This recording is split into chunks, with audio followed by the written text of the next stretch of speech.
உங்களோட பிரெயினை டெஸ்ட் பண்ணி பார்த்துடலாம். சாரான்ற பொண்ணு படம் பார்க்கறதுக்காக தியேட்டர் வந்திருக்காங்க. வந்த இடத்துல யாரோ ஒரு மர்ம நபர் அவங்கள ரெஸ்ட் ரூம்ல வச்சு கொலை பண்ணிடுறாங்க. உடனே போலீஸ் ஸ்பாட்டுக்கு வந்து அங்க இருக்கிற சிசிடிவி கேமராவை தரவா செக் பண்ணப்போ அவங்க ஒரு 3 பேர்கிட்ட பேசிட்டு போனதா தெரிய வந்திருக்கு. அந்த 3 பேரையுமே போலீஸ்காரங்க கூப்பிட்டு விசாரிக்கிறாங்க. ஜான் என்ன சொல்றாங்கன்னா, சார் ஜாரா என்னோட காலேஜ் மேட், சோ ரொம்ப நாளுக்கு அப்புறம் நாங்க மீட் பண்ணோம், அதனால கொஞ்சம் பேசிக்கிட்டோம் அவ்வளவுதான் அப்படின்னு சொன்னாரு. ஜெஸி என்ன சொல்றாங்கன்னா, சார் அவங்க எனக்கு யாருனே தெரியாது, ரெஸ்ட் ரூம் எந்த பக்கம் இருக்குன்னு சொல்லி கேட்டாங்க, நான் வழி சொன்னேன் அவ்வளவுதான் சொல்றாங்க. ஆலிஸ் என்ன சொல்றாங்கன்னா, சார் அவங்க இதுக்கு முன்னாடி நான் பார்த்ததே கிடையாது, என்கிட்ட வெறும் டைம் தான் கேட்டாங்க அவ்வளவுதான் சொல்றாங்க. ஆனா இந்த 3 பேர்ல யாரோ ஒருத்தங்க போய் சொல்றாங்க. உங்களுக்கு நான் ஒரு 10 செகண்ட் டைம் தரேன். இவங்க கொடுத்த ஸ்டேட்மெண்ட்லாம் வச்சு யார் போய் சொல்றாங்கன்றதை நீங்க கரெக்டா கண்டுபிடிச்சீங்கன்னா கமெண்ட்ல சொல்லுங்க. Your time starts now.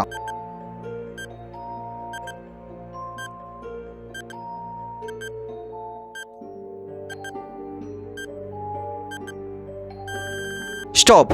கரெக்டான ஆன்சர் என்னன்னு தெரிஞ்சுக்கிறதுக்கு முன்னாடி இந்த வீடியோக்கு லைக் போட்டுருங்க. நீங்க ஆலிஸ்ன்னு சொல்லியிருந்தீங்கன்னா கங்க்ராட்ஸ், அதுதான் கரெக்டான ஆன்சர். ஏன்னா இறந்து போன சாராவோட கையில வாட்ச் இருக்கும்போது அவங்க ஏன் ஆலிஸ்ட்ட வந்து டைம் கேட்கணும்?